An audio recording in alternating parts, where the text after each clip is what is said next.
Amerika Serikat kelimpungan menghadapi serangan Houthi di Laut Merah. Terlebih kondisi semakin memburuk seusai Amerika Serikat kehilangan drone pengintai MQ-9 Reaper.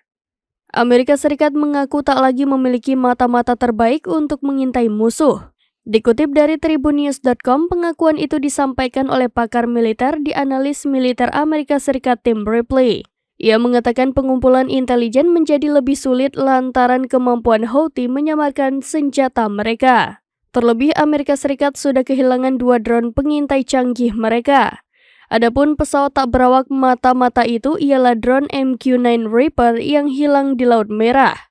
Ripley pun mengatakan Amerika Serikat tidak memiliki pengawasan yang baik sehingga membuat keadaan Washington lebih sulit. Kondisi ini terbukti saat Houthi berulang kali menyerang kapal Amerika Serikat selama beberapa hari berturut-turut.